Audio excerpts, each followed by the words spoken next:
This is MC Fireside Chats, a weekly show devoted to the outdoor hospitality industry, hosted by Brian Searl and Cara Csizmadia. You'll hear from special guests that focus on topics to help your business succeed, all backed by Modern Campground, the most innovative news source in the industry.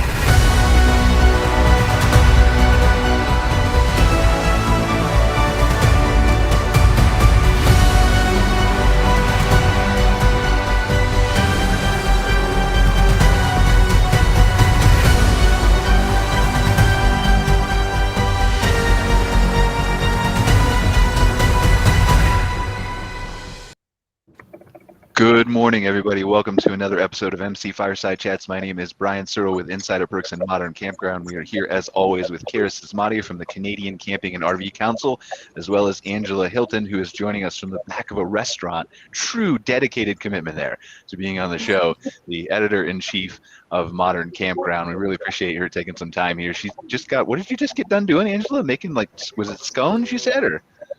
A croissant making class.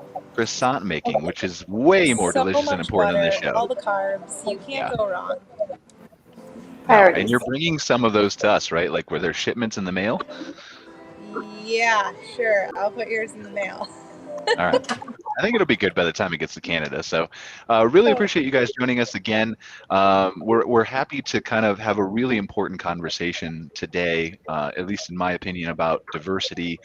And I don't want to be the person that guides this conversation. So we've got a lot of amazing guests on here. We've got Earl from Black Folks Camp 2. We've got Lindsey Lerner, Al, David and Eddie from Full-Time Gays, Full-Time RVers. And so I want to kind of go around the room first and let each person introduce themselves, and not just introduce themselves, but give kind of a backstory as to why you feel you can speak to these issues, what diversity maybe means in your eyes and your mind.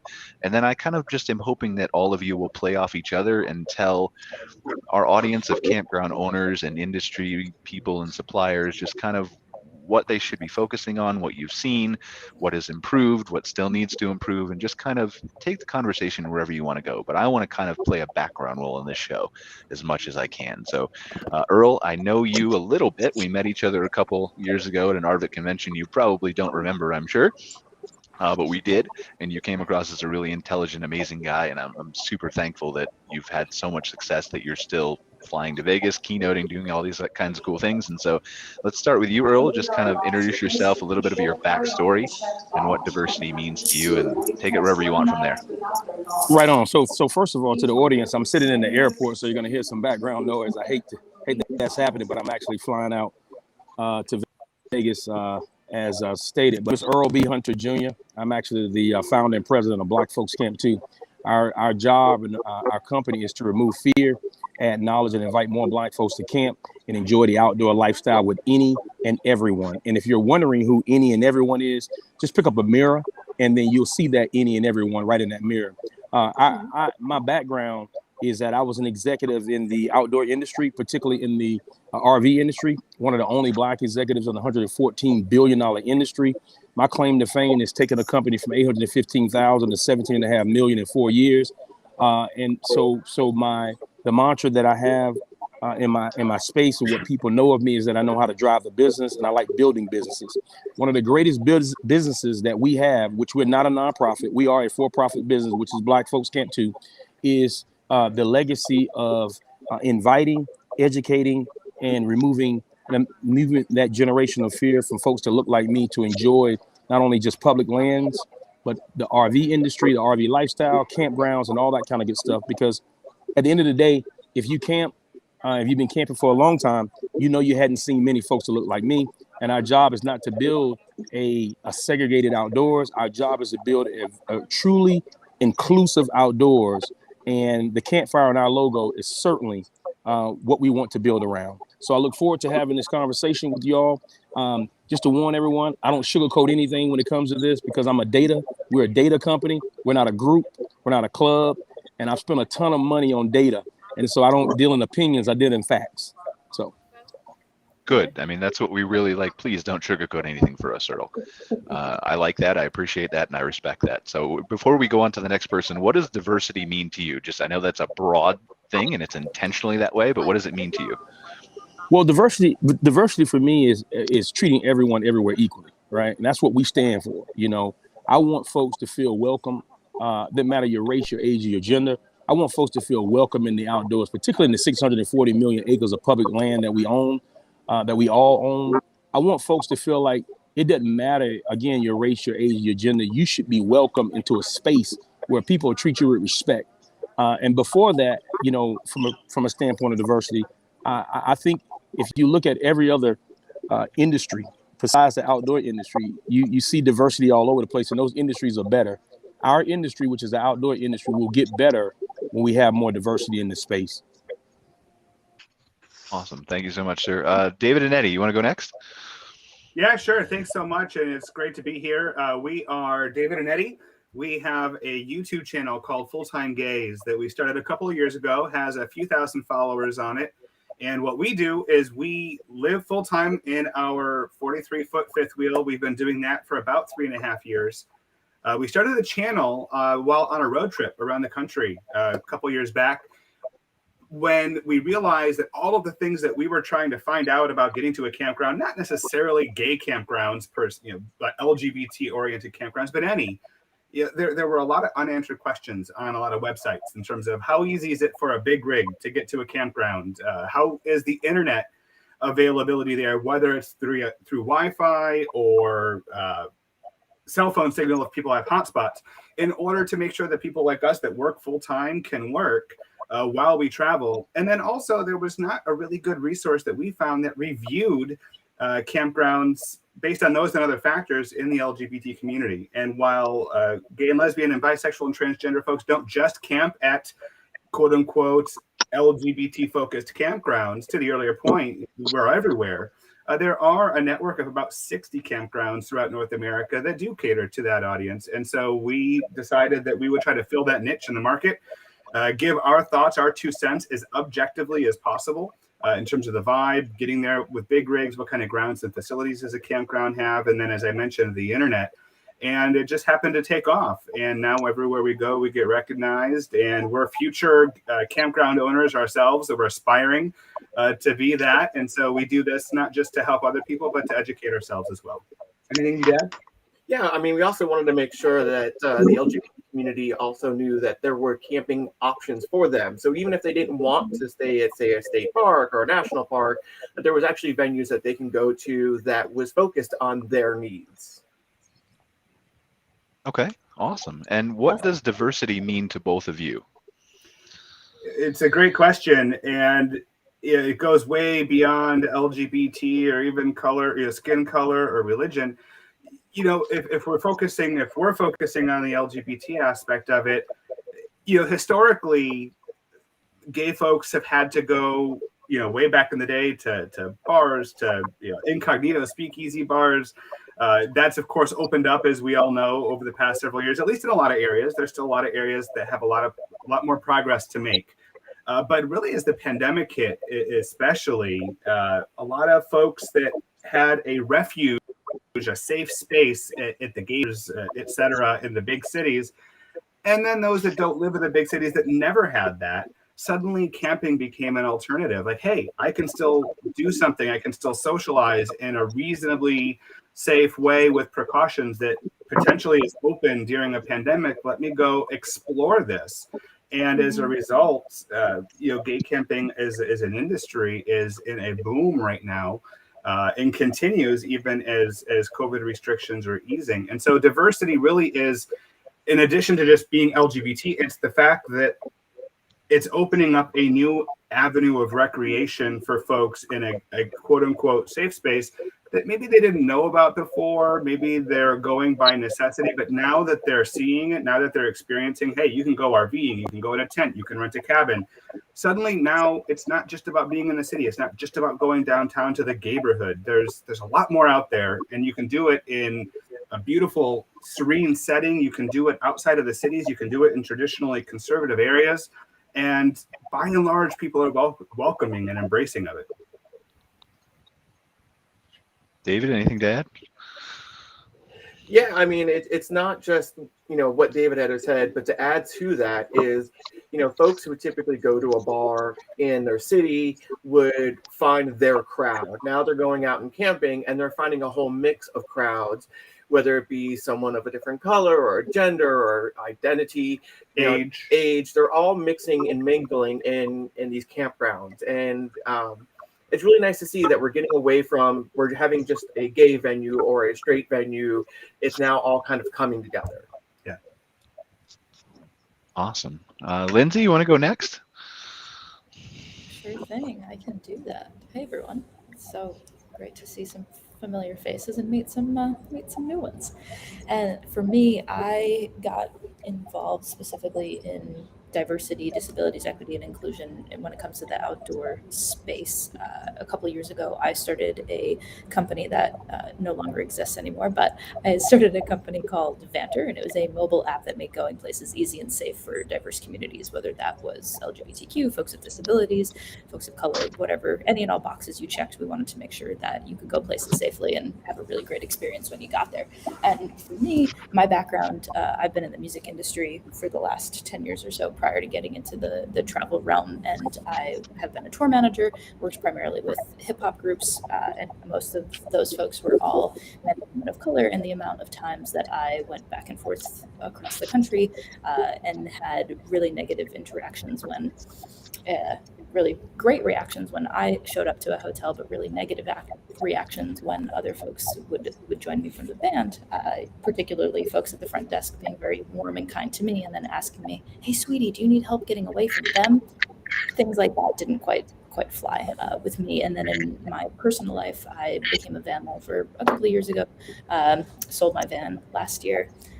David and Eddie, I'm a little envious of seeing your rig right now, but we'll be back on the road again soon. But on the personal side of things, when I had my van, I was primarily by myself, but occasionally my partner and my daughter would come with me. My partner is an Afro-Latino woman, and my daughter is Black, and so it was really, really eye-opening for me on the personal side of things as well as the professional side of things to see how, I'm able to navigate through the world and not really run into any issues, but anytime that I'm bringing people I care about, how it impacts them.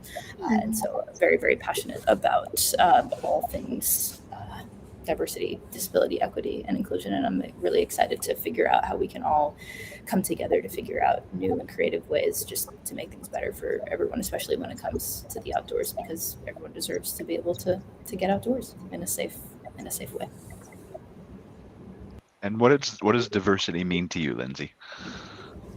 I think just to pull off of what Earl and Dave and Eddie have already said, I mean, I wish it didn't matter. I wish it could all be celebrated rather than using it to divide us. The fact that Al, I have a pretty tight relationship with Al, and I've chatted with Earl quite a bit, and I know that, their unique stories just make them that much more interesting and that much more exciting to talk to and to hang out with, and that's what everyone brings to the table. And for me, I really truly believe that diversity is what drives creativity and is what drives innovation, and if we can accept that, we'll get further rather than fighting it. Awesome, thank you. And then Al, best for last, maybe? Oh, thank you for having me on. It's what were the questions again? I'm sorry. I was really focused on what everybody else was saying. Kind of introduce yourself. Tell us, why you feel like you can speak to this issue. Kind of a little bit of your background, how you're focused on diversity, and then as a sidebar, kind of what diversity means to you. Got it. Al Berrios, founder and general manager of Outerthere. Outerthere is a New York City-based tour operator. We operate 100 tours a year now, one of the largest here in New York City. And being in New York is part of what started to change our focus from just the various cultures across all the activities that we operate tours around, versus something a little bit more specific to the question of diversity. So unlike other tour operators, we focus year round, which means we're not just doing hikes and camping trips, we're also doing bike tours, paddling trips, we're doing skiing and snowboarding. So we're operating year round. And every one of those activities has their own culture associated with it.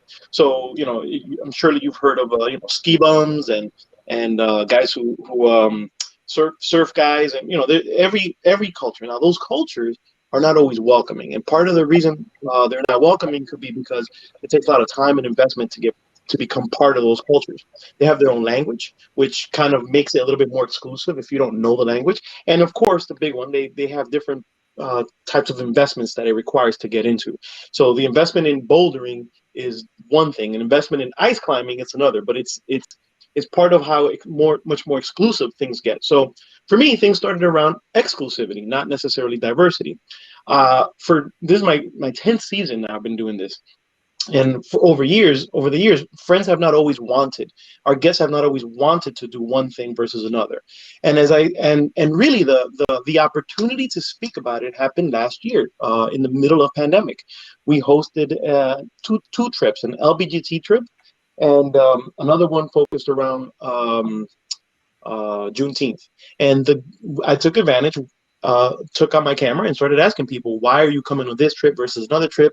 And a lot of the things that Earl in particular and Dave and Eddie also said were, you're not always feeling safe. You're not always feeling welcome in different spaces that you go to.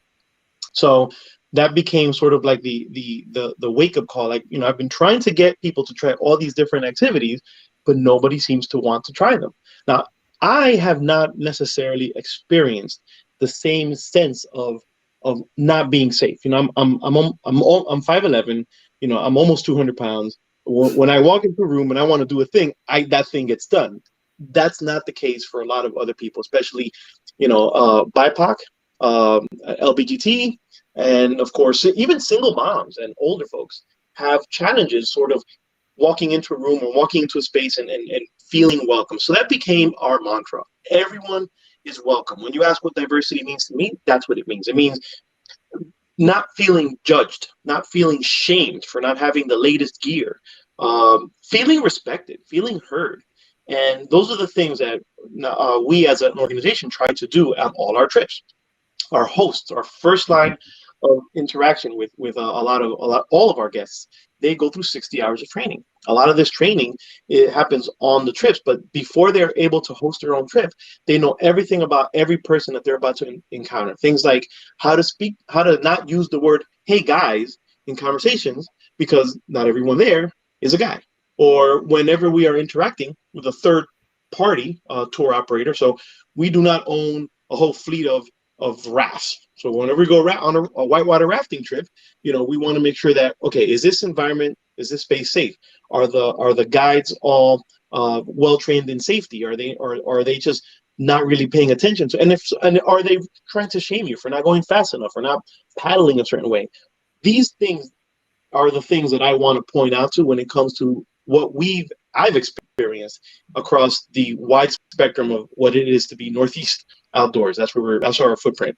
And whenever we do these things, that's kind of what like really fires me up, like the opportunity to sort of change, from bringing our guests to those spaces that don't treat us respectfully to now creating our own spaces and our own experiences where we are treating our guests with the utmost respect and seeing those guests come back over and over and over and over again over the years.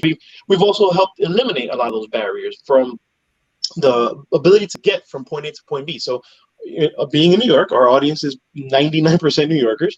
We do not, New Yorkers don't drive. So we are trying to, how do we get a New Yorker from New York City to wherever we're going to go? So we're providing transportation. Again, the pricing, I mentioned that earlier. Not everyone can afford to do a lot of these things, particularly now we're going into the winter season. Skiing and snowboarding is very expensive.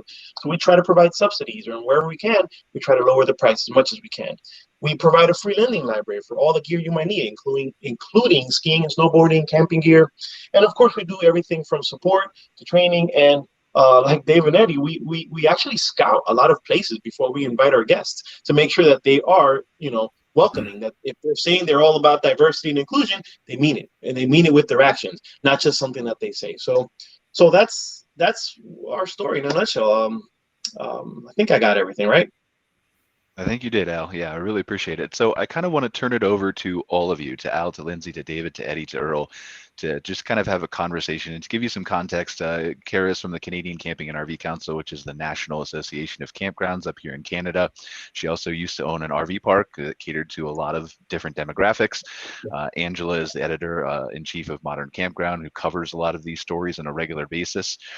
And our audience is primarily campground and RV park owners and operators, managers, their staff, people who supply things to the industry. And so what I'm looking for is, what do they need to hear? Where does the conversation need to go? And I'm hopeful that you guys can all help steer that in whatever direction you feel is necessary. So whoever wants to start. I'll start. One of the things I tell folks, particularly in this space, is that at Black Folks Camp 2, we're a very inclusive company. I don't want to see Black folks just going into the outdoors just to be with Black folks. I don't want to see white folks wanting to be in the outdoors just to go in the outdoors with just white folks. The outdoor industry and lifestyle is already the most segregated field of lifestyle and industry in the world.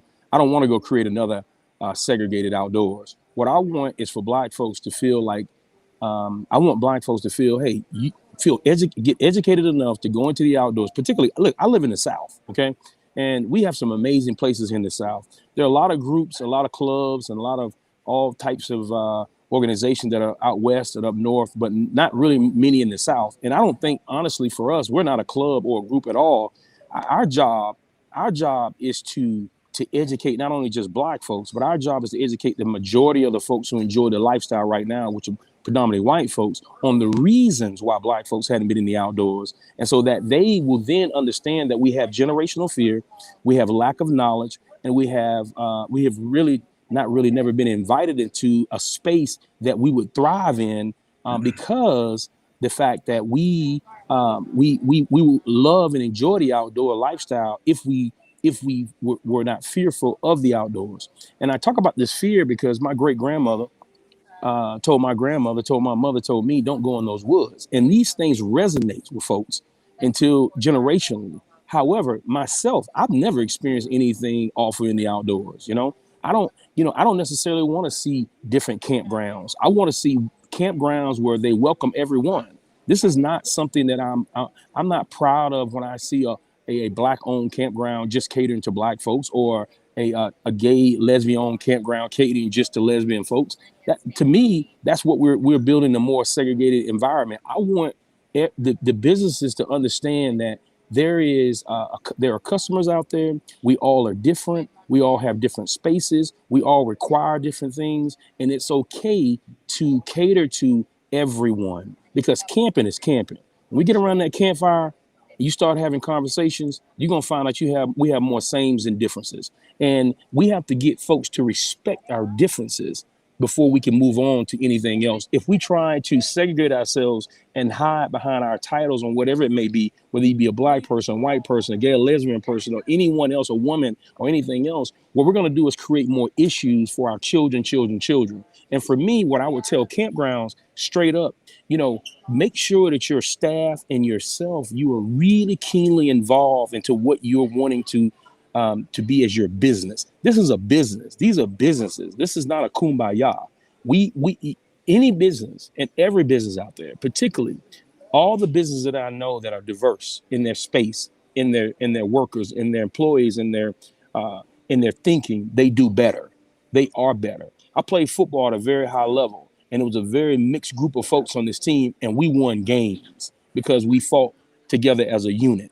And so for the magazines, for the campgrounds out there, it is time to have a different thinking, to think that everyone is welcome.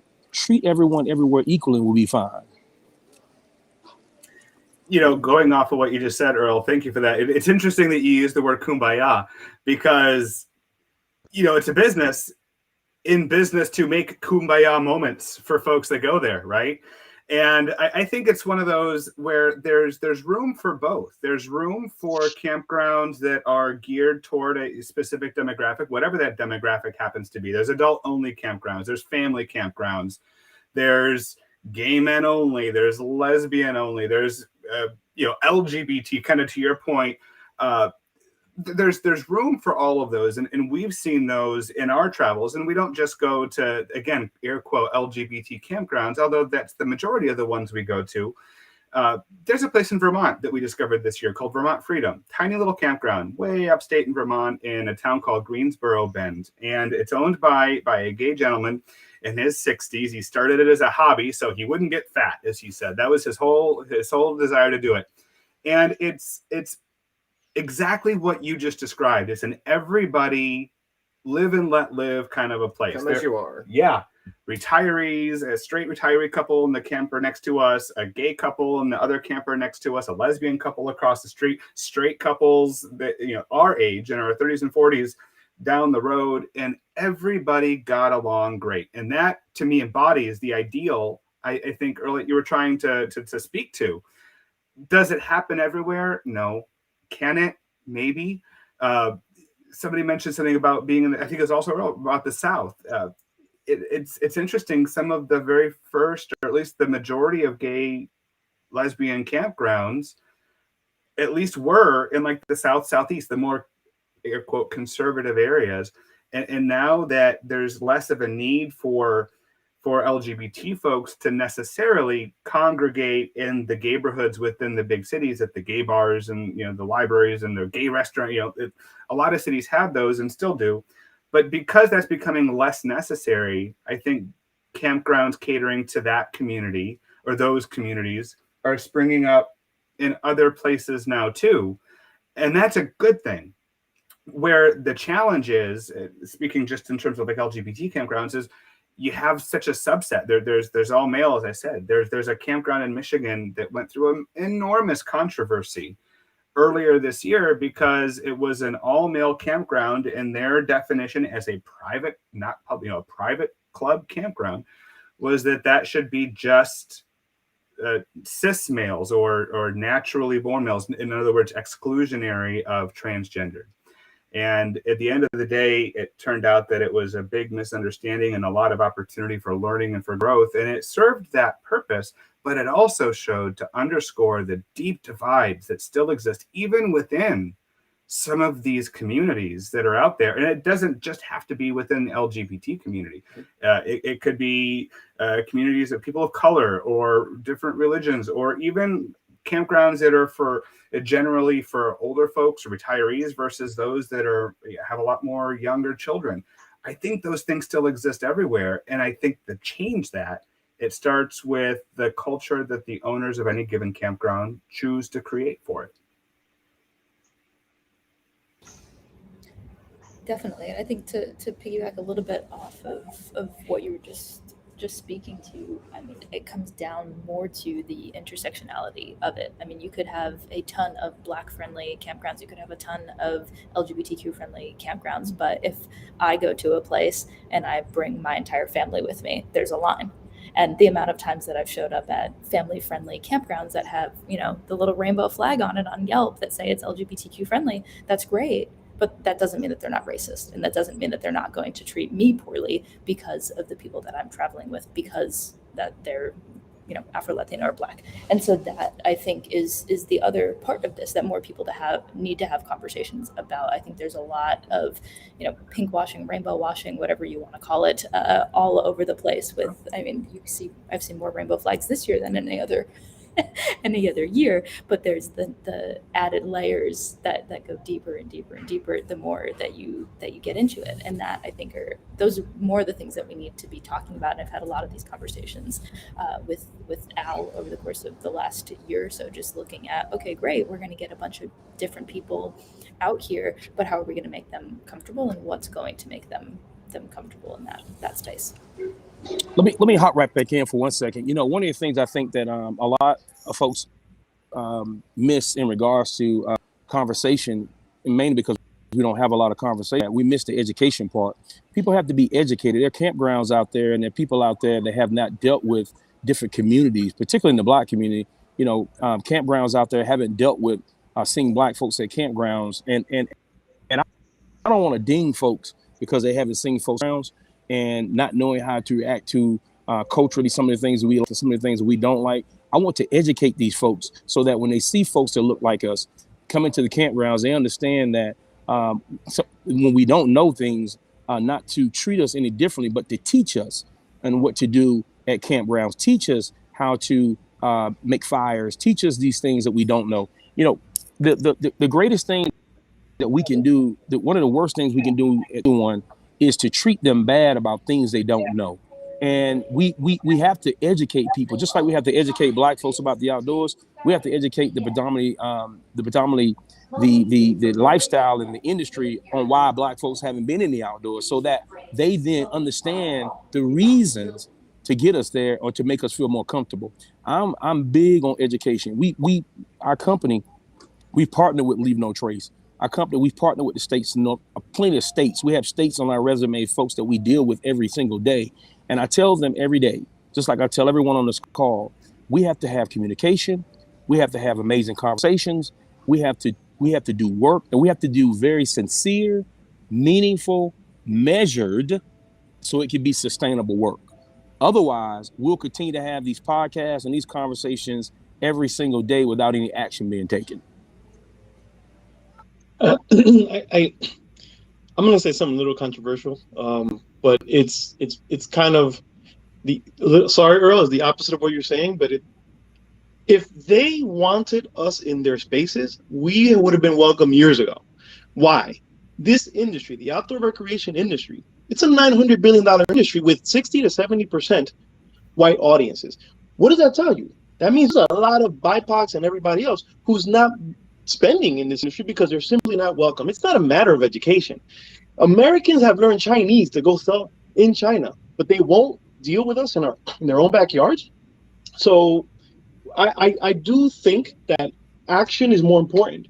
It comes from those companies who are working with you, and the leadership is getting involved in the training and the way that their guests are being treated.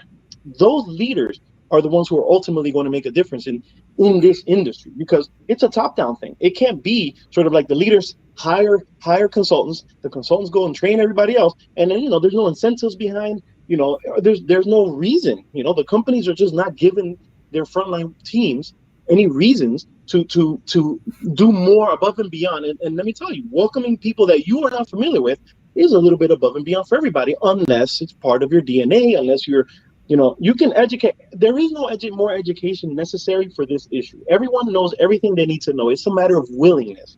And this is why, for how many years haven't we been part of this industry going now? There's a couple that I was just reading about. They spent 50, 60 years RVing the whole country, 192,000 miles, Black couple. And they've seen it all and done it all. And they believe the same, that if everyone can be welcome, and there's great people out there.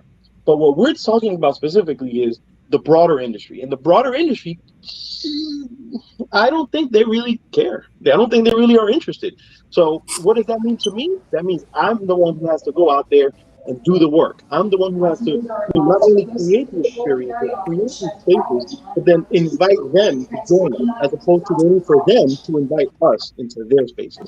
When they see that we're going to let them, and everyone will be treated equally all the time, everywhere.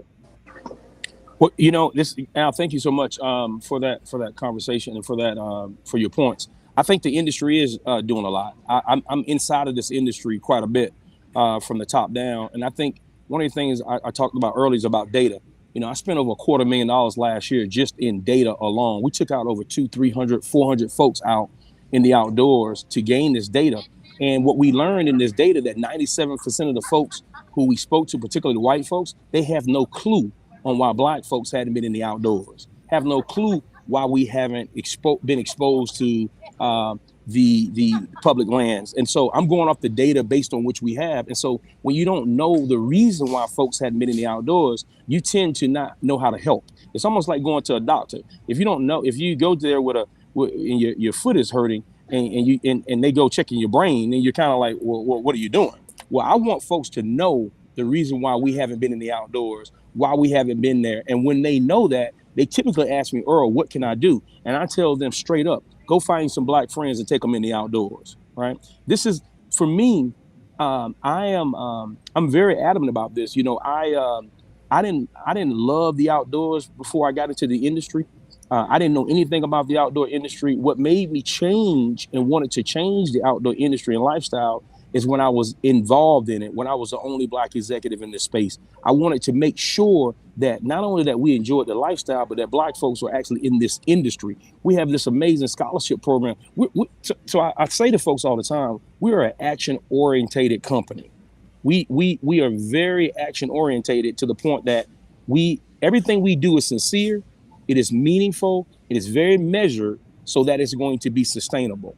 I just believe that folks have to be aware of the reasons why folks have issues. And once they are aware of the folks and why they have and on the issues that they have, then we start to have more, we start to put in action items in places, put in action items to help these folks get over this.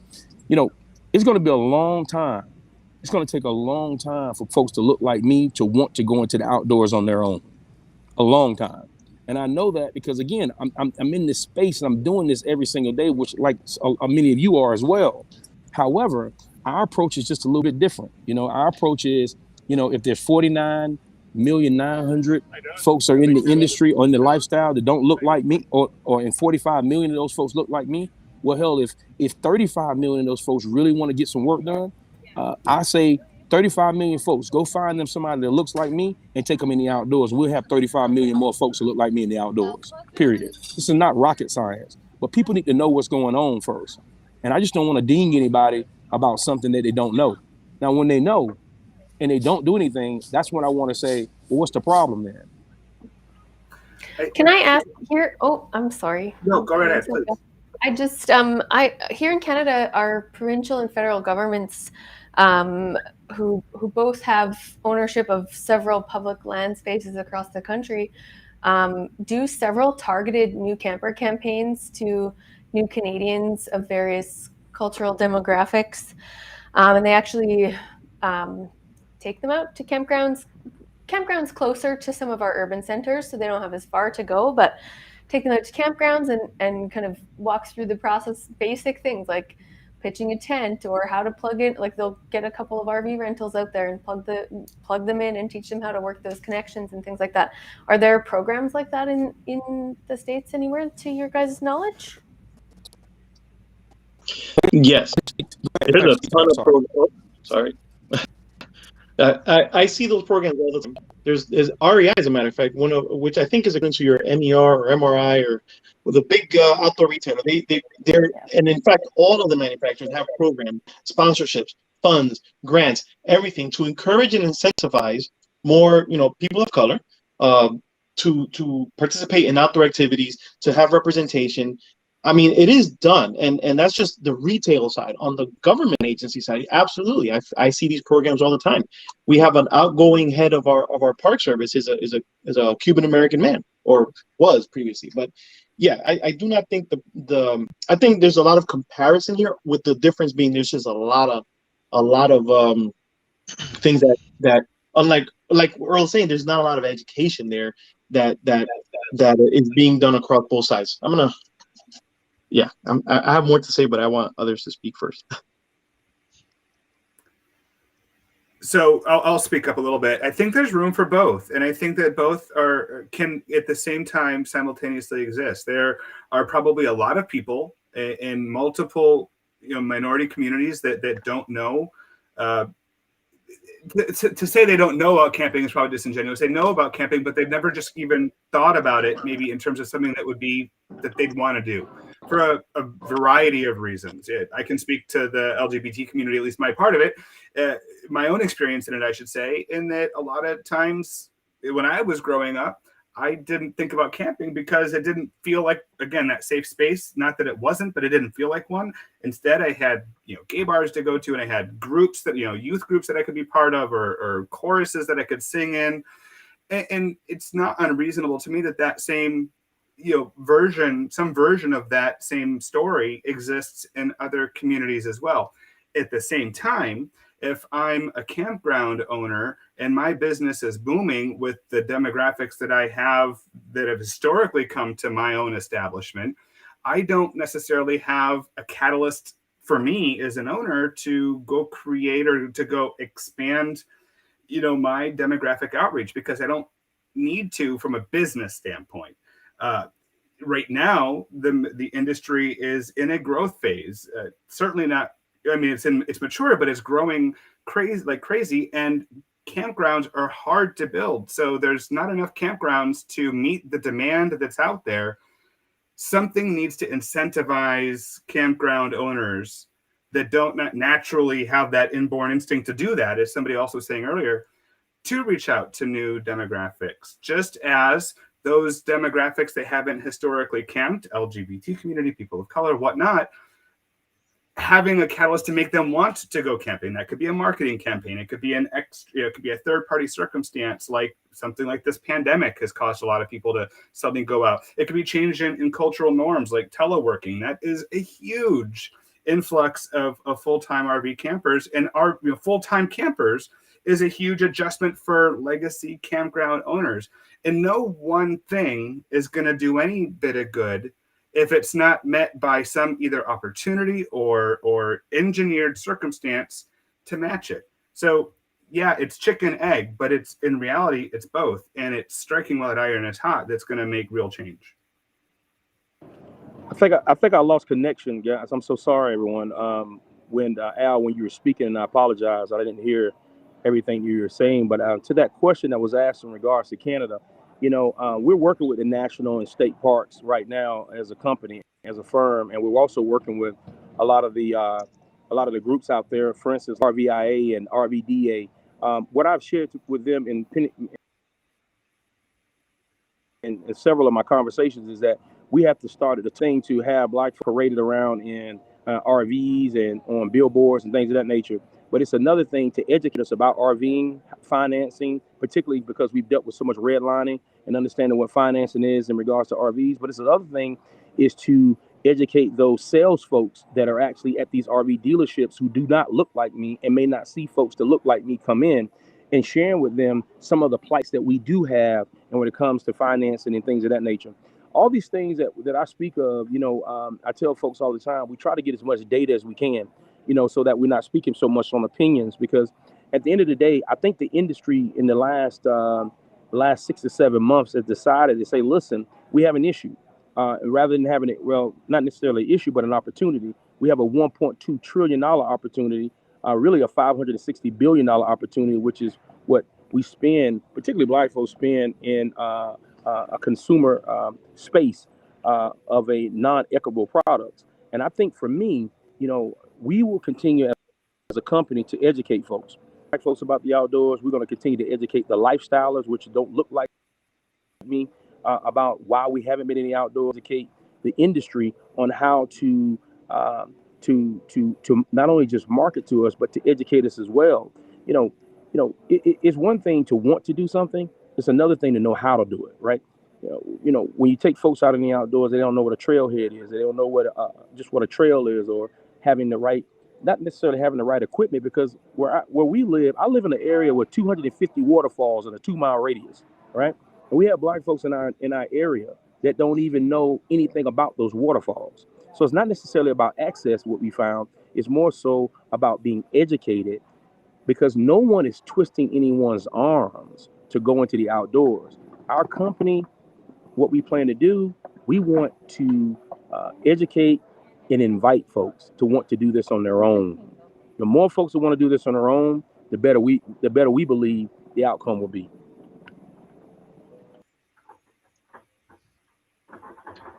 Lindsey, you've been kind of quiet over there. Do you have anything to add to the conversation? I just appreciate listening to Earl. I enjoy it thoroughly. I think a lot of it's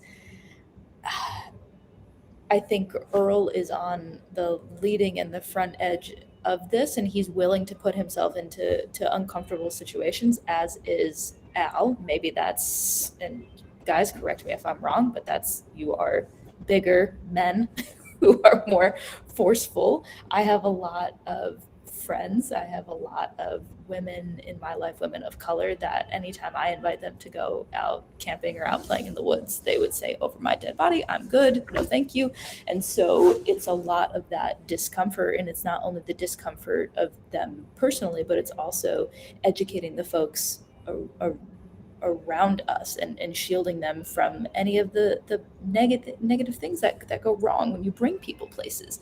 I mean, it might not be blatant in your face aggression or calling people out or pushing people on a trail or something like that, but the derogatory comments and the negative things that I've heard said while on the trail with some of my friends of color, it's bullshit that nobody should have to deal with, and that's unfortunate. And so the choice is then, hey, I can go and I can put myself in an uncomfortable situation and get treated like crap on top of it, or I can stay in a city with people that I know and do the things that I'm comfortable with. And so it comes down to organizations and companies like Outerthere that are willing to create a safe space and then take a group of people out to experience a thing together where the entire experience is curated. And if something goes wrong, there's an entire support system to be able to support whatever it is that went wrong to really handle the situation appropriately. Well, and arguably that fosters confidence in those potentially marginalized groups. I know, I don't want to compare my scenario, but I will say being a single mom, taking my kids out camping is incredibly daunting. Yes, but that's exactly what it is, Cara. Yeah, but doing so in a group of other single moms, and all of our kids are together, and we all kind of help each other back the RVs in and all those things. That's far more comfortable for me, and I think that's just human nature. And it does kind of inspire me to, the more comfortable I get, the more often I want to do it, and the more willing I am to step outside of my comfort zone and try something newer, and also with less need for that support system. I can start to venture out and do more of those things independently the more confident I get. So, I think all of those things are steps, to getting there. Again, all the dominoes, all the things are contributing here all at once. And that's huge. And I think what Earl mentioned earlier as well, in terms of, being able to just educate people, that is a huge part of it. And we have to start somewhere, and building confidence is huge. Being able to provide people the opportunity to try and experiment and do new things. And it's not just in the outdoors, it's in general. And to Earl's point even earlier at the beginning of the conversation, just the historical aspects of it that most people don't understand. There's a million reasons why a lot of my friends who are folks of color do not want to go out and they do not want to camp, especially from an immigration standpoint. I mean, I have a couple of friends that I've organized trips with that their parents have been mortified that they came to this country to build a better lives for themselves. They came from absolutely nothing. They had no place to live, and they lived outdoors, and that was not success for them. Then their children are coming here and they're going on a camping trip and they're paying for it. That blows their mind. And so there's a lot of familial pressures as well, and cultural discrepancies between here and everywhere else in the world that people are not aware of, that also create the pressures that are creating the environment that we're in currently. Passengers are advised to carry on the ship. So let me ask something that you guys can take wherever you want, and it may or may not be controversial, but we've heard a lot about education, right? And this needs to be done from all everyone, sides. My flight is going to be. No, you're okay, Earl. Do you need to go for your flight? No, go ahead and state your question. I'm sorry. I think I have just a lag time in the conversation because of my service. I apologize. No, that's okay. No problem at all. So my question was just, we've heard a lot about education and the need for this across the entire conversation, really. My question to each one of you is what is the responsibility for that education in your eyes, your opinion, your experience, your data, whatever it is, from a consumer standpoint, from a campground owner standpoint, from an association or company standpoint, or sponsorship or whatever? How does that balance in your eyes? What is the responsibility of the different organizations, associations, people, consumers to either go out and seek that education or to find it through advertising or websites or the work that Earl's doing or things like that? Well, if you guys don't mind, I'll go first because I'm gonna jump off the call if you don't. Go ahead, Al. I'm sorry. Go ahead, bro. Oh, I was gonna say It is, I want guests to come on our trips, and our trips are not all free. Some of them are. So I take it upon myself to invest in content that demonstrates what these experiences are going to be like. Outside of the whole, this is a review or a rating, you can see videos on our website that shows you what you're about to get into. That content plays a humongous role in educating these guests who, for whatever reason, cultural, a sense of safety, whatever reason they might not want to come out, they are now convinced, you know what, I can do this and I can come out. What I'd love to see is companies do the same, where if they want to reach a certain audience, they create, maybe not ads, but whatever they create to do that. Now, a lot of the cool, flashy videos I see, from retailers and manufacturers are just featuring the product, featuring the coolest, what they think is cool. It's not necessarily what the actual experience will be of the person. How does a Hispanic, how does a Mexican or Cuban or Dominican immigrant who comes to this country, appreciate and learn to value fishing? If they've never done it home, if they've never been introduced to it here, how do they learn to value and pay for skiing if they've never done it in their countries? So part of what I'm trying to do, part of what companies should be doing, is showing the value of those experiences, those products, being out, and then of course participating in outdoor activities by creating more and more content. So the education piece, I agree 100%. I just think it should be done a different way. It shouldn't be, I don't want to put the onus on the person who we're trying to sell to be the one to seek out that education. I got to force that education right down their throats, like get vaccinated, it's good for you, until they finally say, you know what, it might actually be good for me. And then they come out. And I think that's what I feel about that.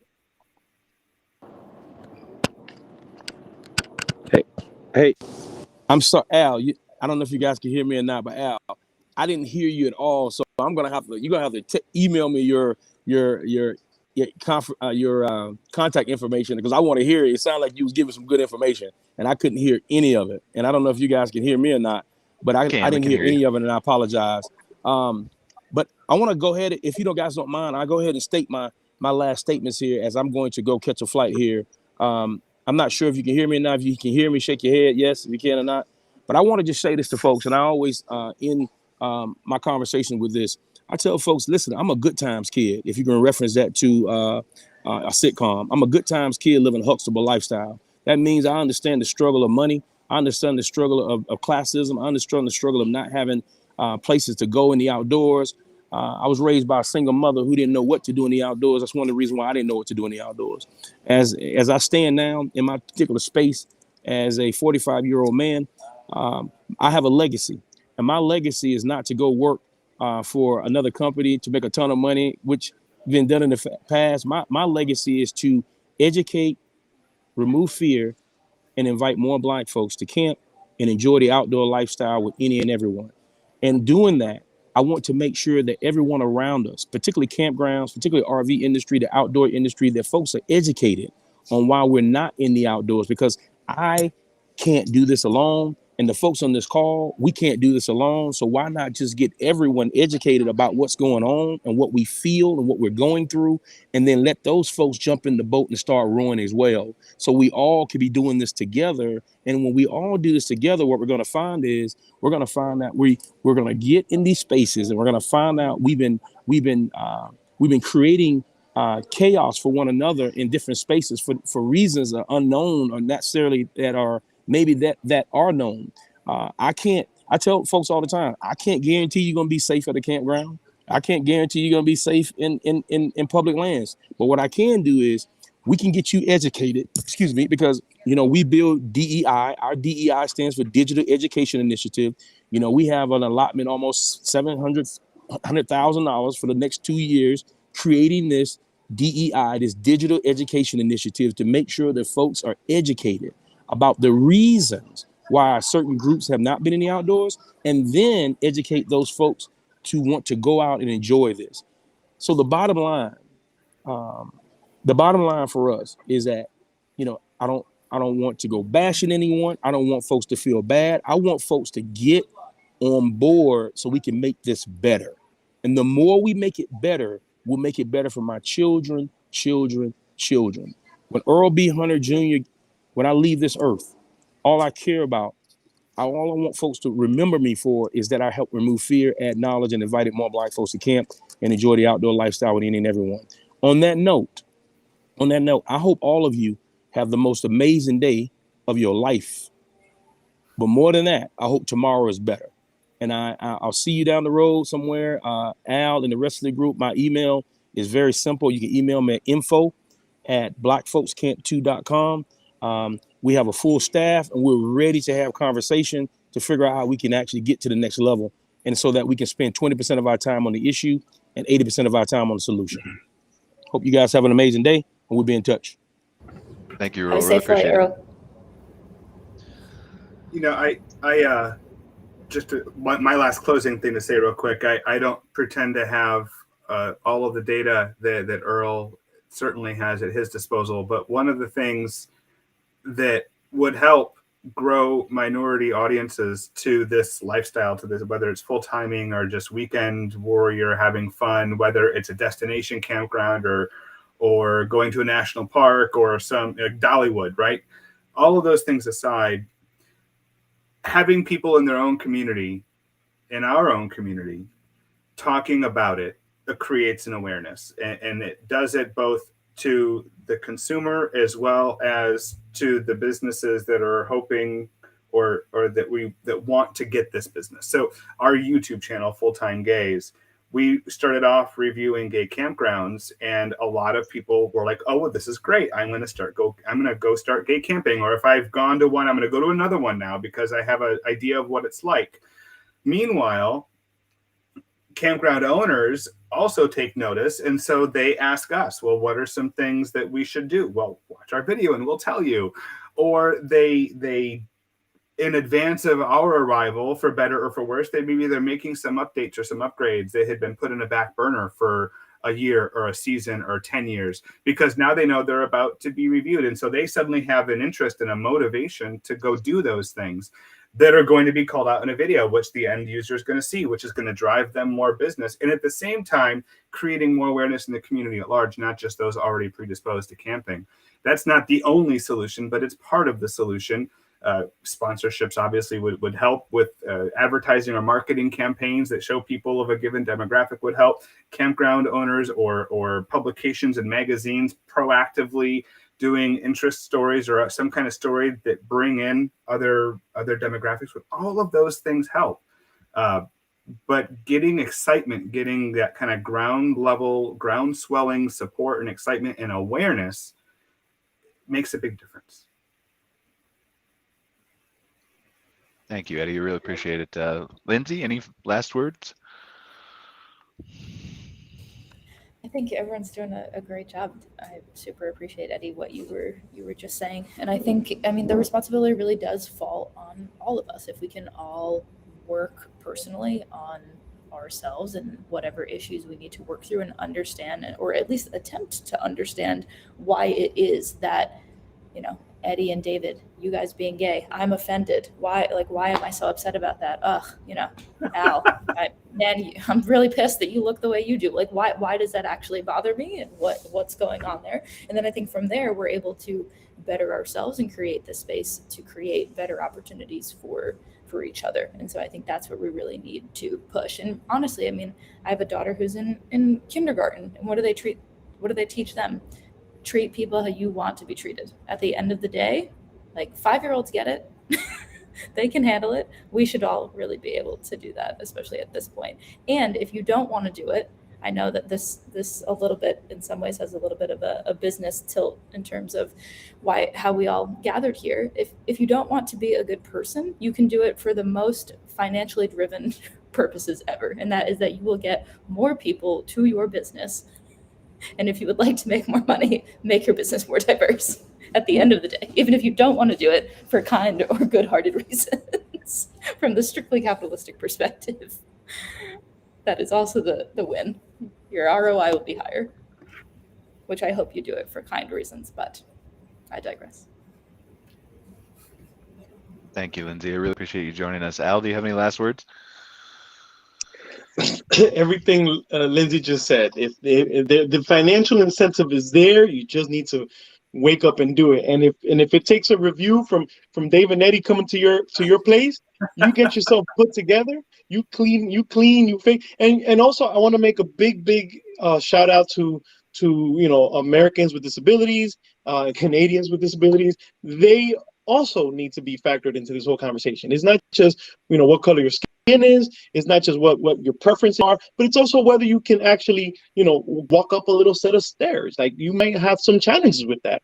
All of these groups of people tend to be left out of these conversations. And when it comes to willingness, I think look, all these groups we've been talking about spend lots of money.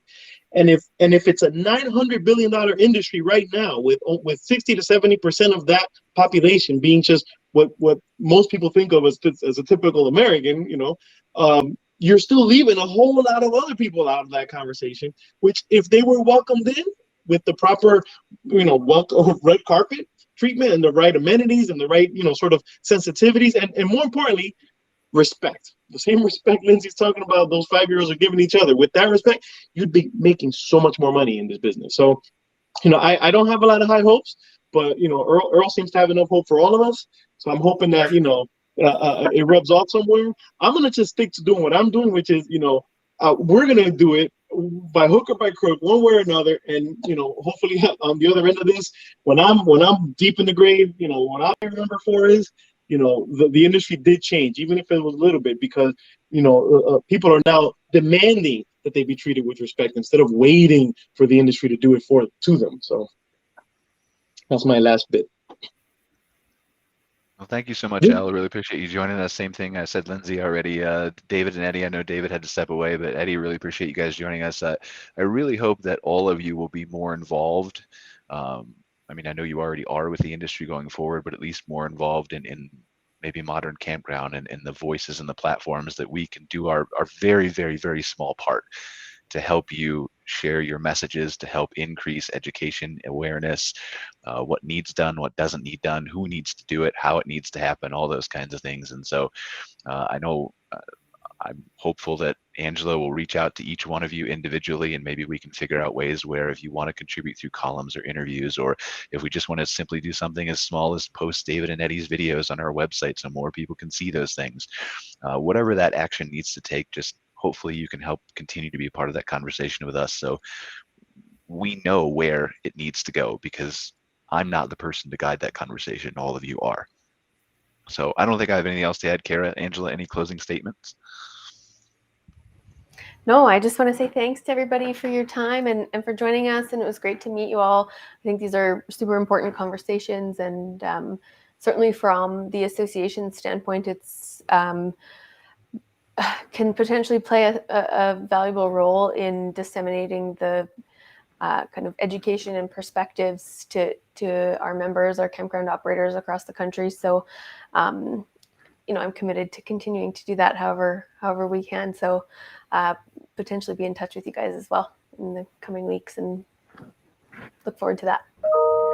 Awesome. Thank you so much.